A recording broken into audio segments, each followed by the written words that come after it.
এই জন্য বললাম নবী সাল্লাল্লাহু আলাইহি ওয়াসাল্লাম দুয়ারে দুয়ারে ঘুরলেন, দুয়ারে দুয়ারে দুয়ারে দুয়ারে পাথরের আঘাত সয়েও কালেমার দাওয়াত দিছেন।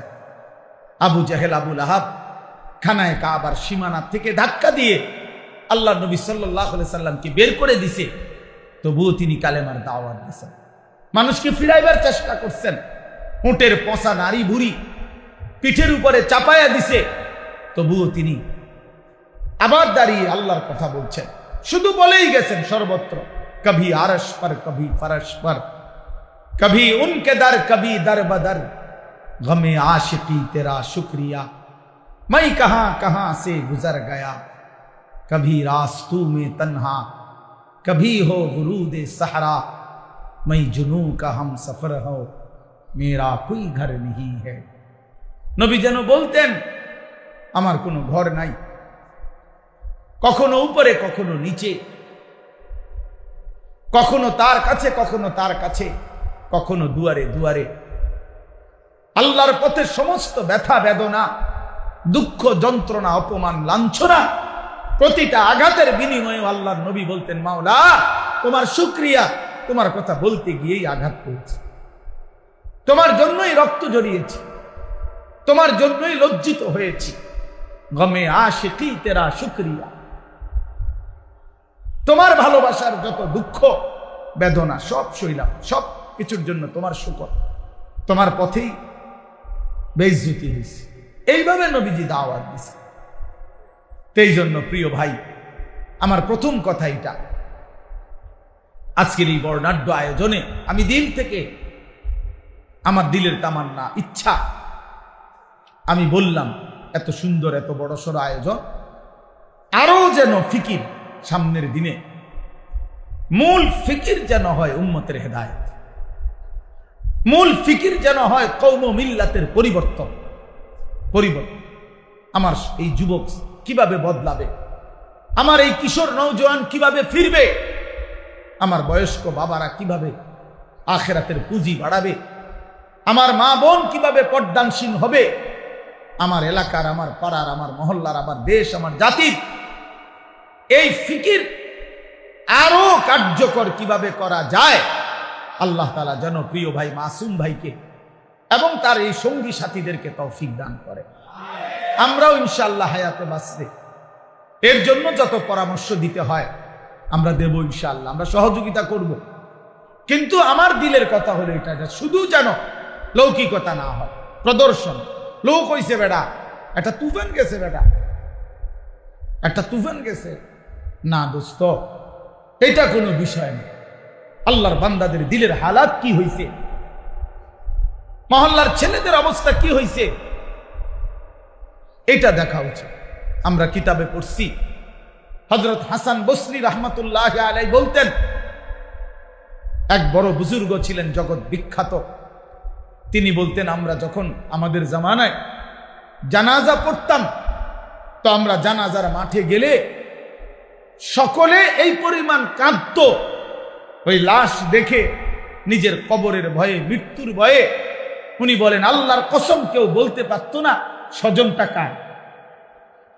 মানে মূলত লোক মারা গেছে কার, আলাদাভাবে চিহ্নিত করার কোনো কি ছিল না, উপায় ছিল না। সবাই কাঁদতেছে, সবাই কাঁদতেছে এক তালে। তো নির্ধারিত কার আত্মীয় এটা আর বুঝতাম না আমরা। এমন ছিল আমাদের লাশ দেখে আখিরাতের ফিকির। তাইলে দোস্ত, এটা ফিকির হওয়া উচিত, এটা ফিকির হওয়া উচিত। কেমনে বাঁচবে কবর থেকে? আজকে তোমরা অনেক নওজোয়ান, মাশাআল্লাহ, অনেক কিশোর নওজোয়ান বাপ, তোমাদের কাছে অনুরোধ বাপ, আগামীর ইসলাম তোমাদের জন্য অপেক্ষমান। আলহামদুলিল্লাহ, আল্লাহ পাক রব্বুল ইজ্জত জুল জালাল ওয়াল ইকরামের ফজল কারাম, রব্বুল আলামিনের অপরিসীম ইহসান, মেহেরবানি, দয়া, আল্লাহ তাআলা আমাদেরকে আজ 14 ফেব্রুয়ারি 2025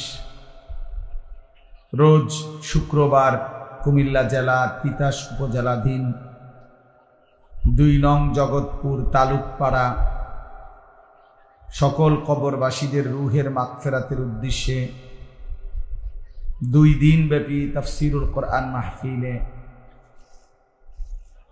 দ্বিতীয় দিনে জুমার নামাজের পরে আল্লাহ তাআলা আমাদেরকে আজকের এই ঐতিহাসিক মাহফিলে আসবার বসবার আল্লাহর জন্যই জমা হওয়ার তৌফিক দান করেছেন। এই জন্য আমরা সকলেই বলি আলহামদুলিল্লাহ। সবার কাছে আমার একটা বিনীত অনুরোধ, অনেক বড়সড় ইন্তেজাম, ব্যাপক আয়োজন, আমাদের অনেক প্রিয় ভাই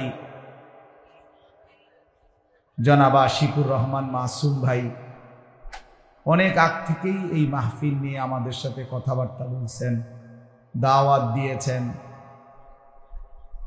এবং আজকে এসেও আমরা এটা অনেক বর্ণাঢ্য আয়োজন দেখলাম।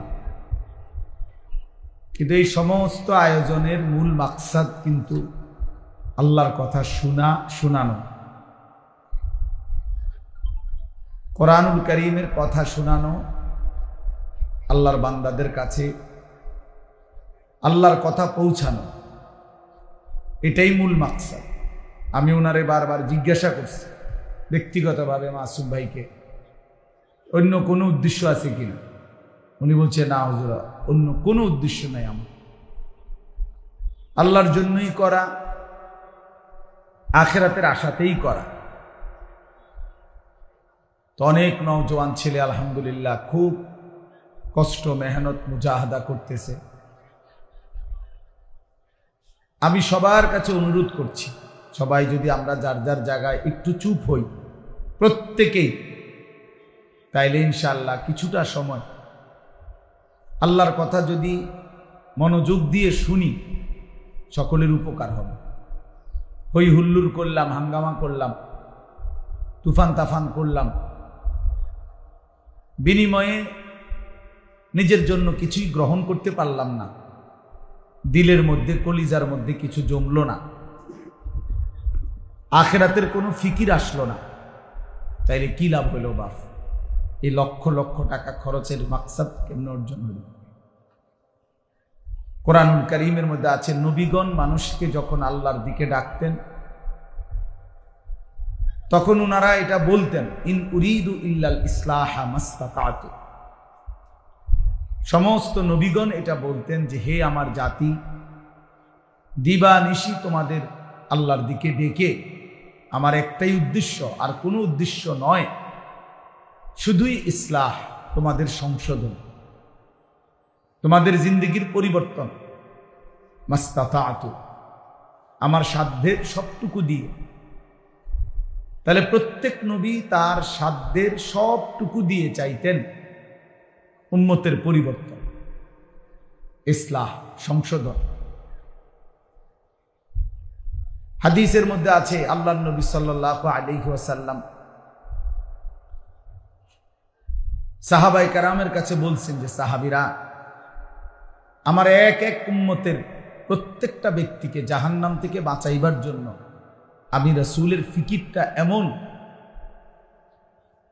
যে, ওয়া আনা আখিযুন বিহুজাজিকুম, আমি শেষ পর্যন্ত আমার উম্মতের কোমর ধরে, কোমরের মধ্যে পেঁচাইয়া ধইরাও আমি চেষ্টা করছি জাহান্নামের আগুন থেকে বাঁচাইতে। অর্থাৎ সহজ কথা হইল, মনে করেন কেউ যদি কারো হাতে ধরে ফেরাইতে চায় যে, ভাই এটা আগুন, তুই যাস না, তুই জ্বলে যাবি, তাইলে সে হয়তো হাত ছাড়াই দিছে, তাই না? কেউ হয়তো কাঁধে যদি হাত দেয়, তাহলে তাই না, হয়তো কাঁধের হাতও সরাই দিল, ফেলে দিল, না সে যাবেই। কিন্তু কেউ যদি কোমরে জড়াইয়া ধইরা বলে, না বন্ধু, আমি তোকে ওই আগুনে পড়তে দিব না, শক্ত করে জড়াইয়া ধরে কোমরে, তো এইবার কিন্তু ছুটে যাওয়া কঠিন, কোমরের বাঁধন ছেড়ে দেওয়া কঠিন। অর্থাৎ আমি তোমাকে ফেরাবই, তোমার আমি জাহান্নামের আগুনে পড়তে দিব না। ওই আগুনে ধ্বংস হইতে দেব না। ঠিক আল্লাহ নবী সাল্লাল্লাহু আলাইহি সাল্লাম বলছেন, উম্মত, আমার দিল চায় যে আমি আমার উম্মতের প্রতিটা সদস্যকে কোমরে ধরে ধরে জাহান্নামের আগুন থেকে বাঁচাই। অর্থাৎ কোনোভাবেই একজন উম্মত জাহান্নামের আগুনে পড়ুক, আমি এটা চাই না।